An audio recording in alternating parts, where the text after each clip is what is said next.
Sejak beberapa tahun kebelakangan ini, kita sering didedahkan ataupun kita selalu nampak perbincangan yang hangat mengenai LGBT.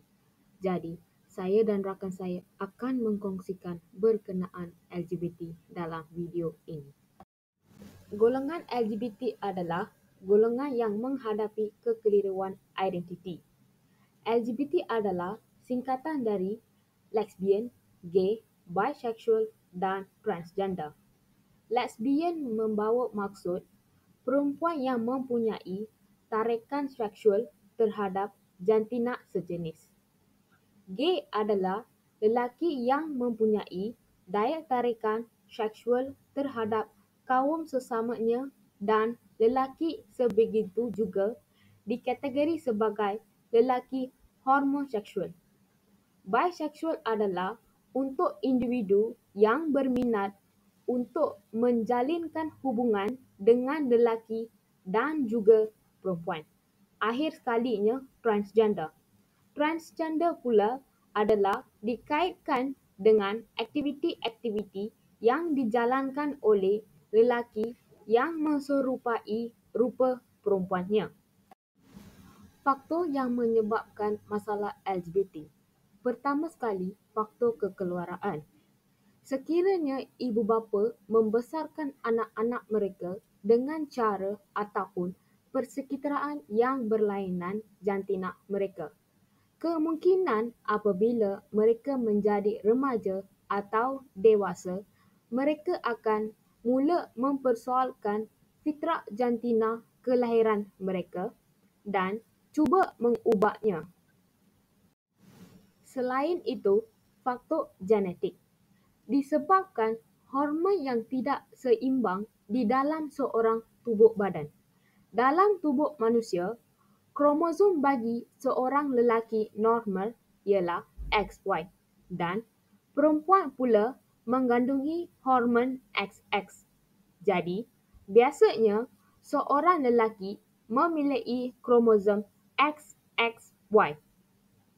Maka, kelebihan kromosom menyebabkan kekeliruan dalam seksual seseorang. Seterusnya, faktor pengetahuan agama yang lemah. Kelemahan ajaran agama menyebabkan kebanyakan golongan lesbian, gay, bisexual, dan transgender mewujudkan prestasi bahawa ini merupakan takdir yang telah ditetapkan oleh Tuhan kepada mereka.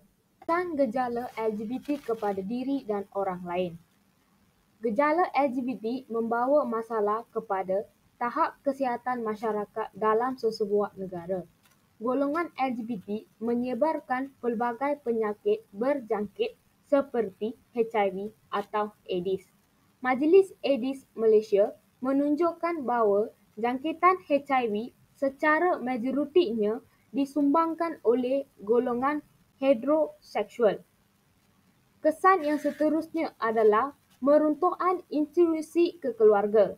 Golongan LGBT yang mendirikan rumah tangga yang sah akan menghasilkan anak melalui cara yang tidak sah. Oleh itu, kemungkinannya anak tersebut mempunyai dua orang ibu atau dua orang ayah.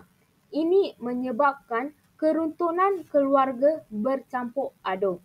Akhir sekali, masalah sosial.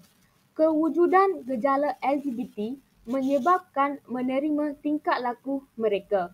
Hal ini menyebabkan masyarakat mudah terpengaruh dengan agenda budaya.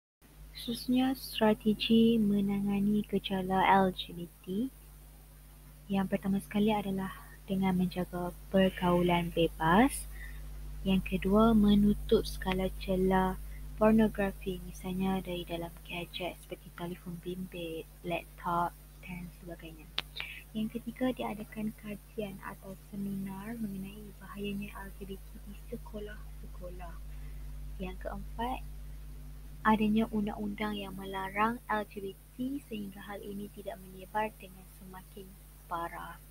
Dan yang terakhir sekali adalah diadakan penyuluhan keagamaan mengenai LGBT yang menyimpang dari aturan agama. pesanan kepada diri dan masyarakat. Perbuatan LGBT adalah haram di sisi agama Islam.